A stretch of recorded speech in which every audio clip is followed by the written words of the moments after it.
섭리라고 하는 의미가 뭘까요? 섭리라고 하는 뜻은 모든 세상 일이 하나님의 계획하심 안에 있다, 그런 뜻이죠. 하늘나는 공중의 새도 우연히 어쩌다 보다 보니까 그냥 생겨나는 것이 아니라는 겁니다. 또 들녘에 있는 풀들도 하나님의 뜻이 있고 섭리에 따라서 자라고 또 열매를 맺고 꽃도 핀다는 것입니다. 우리 사람들의 일도 마찬가지입니다. 물속에는 물고기도 마찬가지입니다. 동물들도 마찬가지입니다. 다 하나님께서 뜻이 계셔서 이 땅에 불러주셨고 그 때를 마치면 모두 다 하나님께서 정하신 대로 부름을 받고 가게 되어 있는 겁니다.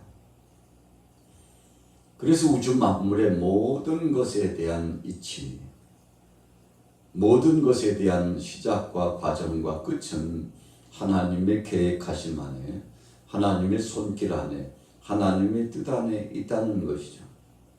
그래서 우리는 이런 신앙 고백을 하는 것입니다. 하나님의 섭리대로 된다. 모든 세상 일은 하나님의 뜻하신 바에 따라서 결정된다. 그런 고백을 하게 되는 것입니다. 오늘 잠언 16장 1절부터 9절까지의 말씀은 그런 뜻에 대한 총체적인 내용을 담고 있습니다. 1절에 같이 볼까요? 마음의 경영은 사람에게 있어도 말의 응답은 여호와께로부터 나오느니라. 자, 우리가 마음속으로 다짐을 합니다. 계획을 세웁니다.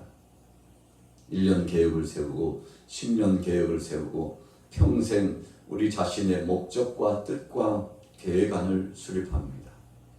우리가 생업을 종사할 때도 사업장이나 직장에서도 하루에 그 일과표가 있습니다. 그리고는 그 목적을 달성하기 위해서 이래저래 저래이래 할 것이라고 계획안을 수립합니다. 우리가 한 해 처음 시작할 때 1월 초하룻날, 그 직전에 12월 30일 날 한 해의 첫날을 맞이하기 전에 우리가 지나간 한 해를 돌이켜봅니다. 그리고 새해를 다짐하고 마음속에 다져봅니다. 지나간 해는 이렇게 살아갔는데 못다 이룬 모든 소망을 이제 다시금 저거 새로운 새해는 이루고 성취하기로 하고 목적을 둡니다. 가정에 목적을 두고 우리가 생업의 역사에서도 목적을 두고 공동체 안에서도 나라 안팎에서도 목적을 두고 일을 합니다. 그런데 한 해를 지나는 지금처럼 이제 반년이 지나고 나서 7월을 맞이하면서 돌이켜보면 우리가 계획했던 대로 되던가요? 우리가 계획했던 대로 되는 것은 거의 한 10% 정도, 한 15%, 20% 되려나요? 태반이 우리가 생각하고 계획했던 것과는 전혀 상이하게 다른 방향으로 일이 진행되고 이어져 나갔음을 우리는 알게 되는 것이죠. 그래서 잠언 기자는 알고 있었습니다. 우리가 무수한 계획을 세워나가도 결국은 그 일을 이루게 하시는 분은 하나님이 하시는데 하나님께서 우리의 마음속에 있는 모든 경영을 주관하시고 이끌어 가신다는 그런 고백을 하게 된 겁니다. 지혜로운 사람이죠. 믿음의 사람은 그렇게 고백합니다. 그래서 우리가 하루하루 일을 진행해 나갈 때도 우리의 마음속에 그렇게 다져봅니다. 하나님, 오늘도 새로운 한 날, 새로운 일을 시작하고 새 출발인데 오늘 하루 동안 내 뜻대로 마옵시고 하나님 아버지 뜻대로 되기를 원합니다. 여러분, 이런 고백을 하는 것이 사실은 진솔한 겁니다. 솔직한 고백이죠. 그렇게 우리의 욕심을 내려놓고 우리의 자아를 깨트리고 하나님 뜻 중심, 하나님 섭리 중심으로 살겠다고 소원을 품고 나가는 것이 현명한 현자의 모습이라는 것입니다. 그래서 이런 생각을 갖는 사람은 하나님 뜻대로 삶을 추구하는 하나님의 섭리 안에 목적을 두는 신실한 사람이라고 우리가 평가해 주게 되는 것이죠. 자, 2절 보세요. 사람의 행위가 자기 보기에는 모두 깨끗하여도 여호와는 심령을 감찰하시느니라. 너희 행사를 여호와께 맡기라. 그리하면 내가 경영하는 것이 이루어지리라. 여러분, 세상에 불의한 사람이라고 칭함받기를 원하는 사람은 없을 겁니다. 악한 일을 매일처럼 밥 먹듯이 행하는 사람도 당신 나쁜 사람이야 라고 호통을 치면 기분 나빠합니다. 아니, 당신이 뭔데 내게 그런 칭호를 주냐고 아마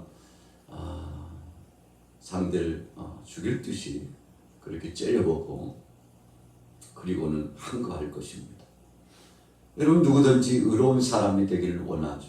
그런데 보세요. 우리의 마음은 그렇지 않다는 것입니다. 여러분, 세상에 사람의 마음만큼 부패된 것이 없다고 말씀하고 있지 않습니까? 바르게 살고 싶어요. 의로운 자가 되고 싶어요. 그러나 세상이 악한 것들이 호락호락 우리를 내버려 두지 않는다는 것입니다. 그래서 우리는 인생 여정을 살아가면서 허다한 미혹을 받으면서 삽니다. 악한 권세들이 유혹을 던집니다. 그래서 우리가 바르게 살지 못하도록, 하나님 뜻대로 살지 못하도록 우리를 미혹하고 넘어뜨리려고 하는 계획을 꾸미는데, 악한 권세들의 목적이라고 하는 것이 그런 것이죠. 에덴 동산에서 아담과 하와가 그랬던 것처럼 오늘날 이 시대를 살아가는 저와 여러분들도 정말 바르게, 정직하게, 의롭게, 신실하게 하나님 뜻대로 살아가기를 마음은 소원이지만, 그런데 그 마음 먹은 대로 되지 않는 것이 인생이라는 것입니다. 자, 보세요. 오늘 잠언 16장 2절에 사람의 행위가 자기 보기에는 모두 깨끗하다 그랬어요. 여러분, 우리 자신들은 정직하게 살았다, 바르게 살았다, 내가 무슨 죄인이냐라고 그렇게 고백할지 몰라도, 사람들 앞에서는 그렇게 말할 수 있을지 몰라도 전능하신 하나님 앞에서는 우리 자신이 벌거벗은 형상처럼 다 드러나는 것이죠. 심지어 예수님께서는 뭐라고 말씀하셨습니까? 너희가 마음속에 품는 그것 자체가 죄라고 그랬지 않습니까? 도적질하는 마음, 음란한 마음, 세상의 육신적인 정욕, 안목의 정욕, 이 세상 자랑, 자기 뜻대로 행하고자 하는 이런 욕심, 이런 것들이 결국은 우리가 바르게 산다고 하는 것 같지만 바르게 살지 못하는 그 증거가 우리 속에서 나타나는 것이죠. 하나님은 중심을 감찰하셔요. 그래서 하나님 앞에 드러나 보여지면 부끄러운 것밖에는 없는 것이죠. 주님 충성한다고 했지만, 오늘 하루도 최선을 다하여 살아간다고 했지만 주님 앞에서 죄인일 뿐입니다. 나 같은 죄인도 용서받을 수 있나요? 이렇게 우리가 고백하면서 사는 것이죠. 자, 3절 보세요. 3절 4절 같이 읽습니다. 시작. 너의 행사를 여호와께 맡기라. 그리하면 내가 경영하는 것이 이루어지리라. 여호와께서 온갖 것을 그 쓰임에 적당하게 지으셨나니 악인도 악한 날에 적당하게 하셨느니라. 여러분, 그래서 우리가 삶을 살아가는 비결은 모든 것을 주님 뜻에 맡기는 겁니다. 내가 약하다는 것을 주 앞에 고백하는 겁니다. 나 자신은 하나님의 말씀을 통해서 마치 우리가 옷을 입으면 하루 지나고 땀이 배이면 그 옷을 벗죠. 다음날 또 입는다면 거기서 냄새가 납니다. 악취가 납니다. 여러분, 그러면 청결 유지하기 쉽지 않습니다. 외출하고 나오면 또 손을 씻습니다. 또 샤워도 합니다. 몸을 깨끗하게 하죠. 이렇게 함으로써 상쾌함도 느끼지만 우리 신체의 건강도, 우리가 정신적으로도 또 영적인 면에서도 늘 깨끗이 하고 나 자신을 돌아본다는 것은 바른 삶을 살기 위한 것이죠. 그런데 중요한 것은 우리 자신들을 하나님 앞에 맡긴다는 것은 더 복되다는 것입니다. 여러분, 우리가 우리 자신들을 컨트롤해 나가고 나 자신을 관리해 나간다는 것은 쉬운 일이 아닙니다. 왜 그런가요? 우리는 영적인 세계 속에서 살아가는 것이기 때문에, 영육 간에 하나님 편에 살아가는 존재이기 때문에 하나님 떠나서는 바르게 살 수 없도록 만들어진 존재입니다. 그래서 안드로포스라고 그랬죠. 늘 이를 바라보고 하늘을 보고 하나님의 말씀을 묵상하고 그 뜻대로 살아가도록 지음받은 존재입니다. 물을 떠난 고기가 살 수 없는 것처럼 하나님 떠나서는 한시도 바르게 살 수 없는 존재가 우리 인생이에요. 여러분, 그러나 우리가 우리 자신들을 너무나 과대평가해가지고 하나님 없이도 살 수 있는 것처럼 생각하다가 하나님 뜻을 거스르면서 살게 되는 것이죠. 자, 보세요. 4절 보세요. 여호와께서 온갖 것을 그 쓰임에 적당하게 지으셨나니. 여러분, 하나님께서 홀이라도 어쩌다 보니까 우연히 하나님도 실수하셨네. 그래서 오늘 저나 여러분들이나 실수 가운데 이 땅에 우리를 부르신 하나님 아닙니다. 철저하게 하나님께서 계획하셨죠. 하나님이 뜻이 계셔서 불러주신 거죠. 심지어는 우리가 이웃 간에 살아가 보면 어떤 때는 어떤 대상은 마음에 들지 않을 때가 있어요. 어떻게 하나님께서 하필이면 우리 옆집에 저런 사람이 살게 했나? 우리 뒷집에 왜 저런 사람을 만나게 했나? 여러분, 그래서 그 사람들을 보면 이해 불가할 때가 많아요. 그 성격이며 얼굴 생김이며 진짜 마음에 안 드네. 여러분, 그래서 같이 살고 싶은 충동이 없어요. 멀리 좀 떨어졌으면 좋겠어요.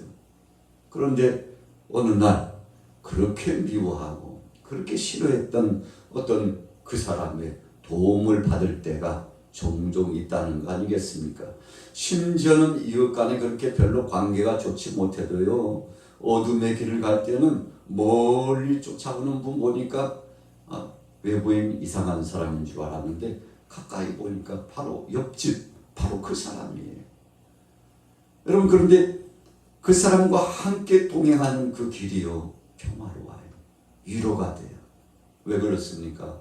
우리가 인간적으로 볼 때는 필요 없고 쓸모없다고 생각하는 사람이 위로가 되고 힘이 되고 우리의 동반자가 되고 있다는 사실이죠. 여러분, 그래서 우리의 생각은 짧습니다. 하나님의 뜻의 범위에 도달하지 못해요. 그래서 짧은 범위만 생각하고 보게 됩니다만, 더 깊이 인식하고 다시 한번 돌이켜보면 철저하게 하나님의 계획하심이 있고 뜻이 있었다는 것을 우리가 기억해 보는 거죠. 자, 5절 말씀 보겠습니다.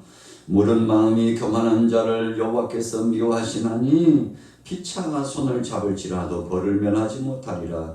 인자와 진리로 인하여 죄악에 속하게 되고 여호와를 경외함으로 말미암아 악에서 떠나게 되느니라. 여러분, 5절과 6절의 말씀은 오늘 저와 여러분들이 왜 이렇게 예배당에 나와서 예배자가 되었는지, 왜 그런 기회를 하나님이 부여해 주셨는지에 대한 답을 주고 있습니다. 여러분, 참나에 바울도 그렇게 고백했습니다만 죄인 중에 괴수다 그랬어요. 그는 율법 학자였습니다. 가말리엘 문화 출신입니다. 로마 시민권자입니다. 하나님 말씀 뜻대로 살고자 늘 자기 자신을 성찰했던 사람이었습니다. 그럼에도 불구하고 의인 중에 자기는 최고 의인이라고 그랬죠. 다른 사람들은 다 죄인이라고 생각했던 바로 그런 사람이었습니다.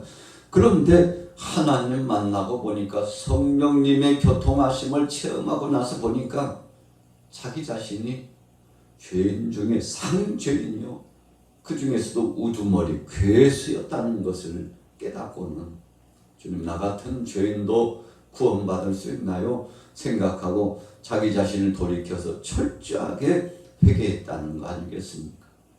여러분, 신실한 믿음의 사람은 이렇게 되는 겁니다. 오늘 혹시라도 저와 여러분들이 나는 의인이라고, 자칭 의인이라고 생각했다면 오늘 본문 말씀 속에 나타난 대로 5절 말씀대로 무릇 교만한 사람에 속하는 겁니다. 여러분, 우리가 어떻게 하나님 앞에 의로운 존재가 될 수 있습니까? 돌이켜보고 또 돌이켜봐도 중죄인이에요. 생각하는 것이나 말하는 것이나 행하는 모든 것들이 하나님 뜻을 거스르면서 살아왔다는 것을 솔직하게 고백해 보는 것이죠. 그래서 우리 자신을 다시 한번 돌이켜보고 믿음 안에 서면 주님의 은혜가 얼마나 감사하고 주님의 그 사랑이 얼마나 크게 보이는지, 여러분, 우리 자신은 작게 보이고 하나님의 은혜와 그분의 역사하심은 크게 보이는 것이 진짜 되게 믿음의 사람의 아름다운 모습이죠. 그래서 겸허하게 살아가는 것입니다. 하루하루를 살아가도 무슨 일을 만나든지 그냥 감사해요. 왜 그런가요? 죽을 수밖에 없는 나 같은 죄인이 주님 은혜로 말미암아 다시금 새 인생을 살게 되었기 때문에 그런 것입니다. 일어나도 감사, 누워도 감사, 걸어가도 감사. 여러분, 그래서 불평할 그런 시간이 없어요. 너무나 시간이 긴박하게 돌아가고 신속하게 지나가는 세월 앞에서 주여, 이 짧은 인생, 주님이 내게 이 땅에 삶을 살아갈 수 있도록 주신 이 기회의 인생, 주님 영광을 위하여 부지런히 땀을 흘려도 사랑하며 살아도 부족한 인생, 주님 영광 위하여 복된 삶 살기를 원합니다. 여러분, 오늘 저와 여러분들이 이런 고백을 가지고 감사하게 살아갔으면 좋겠습니다. 오늘 잠언 기자는 바로 그런 내용의 말씀을 선포하고 있는 것이죠. 7절에 보세요. 사람의 행위가 여호와를 기쁘시게 하면 그 사람의 원수라도 그와 더불어 화목하게 하시느니라. 여러분, 이게 무슨 말씀입니까? 우리가 영적으로 하나님 앞에 막힌 것을 확 트면은요, 죄 문제를 풀면 사람들과의 관계 속에 막힌 것도요, 마치요 막힌 것이 뚫려진 것처럼 쫙 열려요. 시온의 대로가 열린다는 말씀이 있잖아요. 바로 그런 말씀입니다.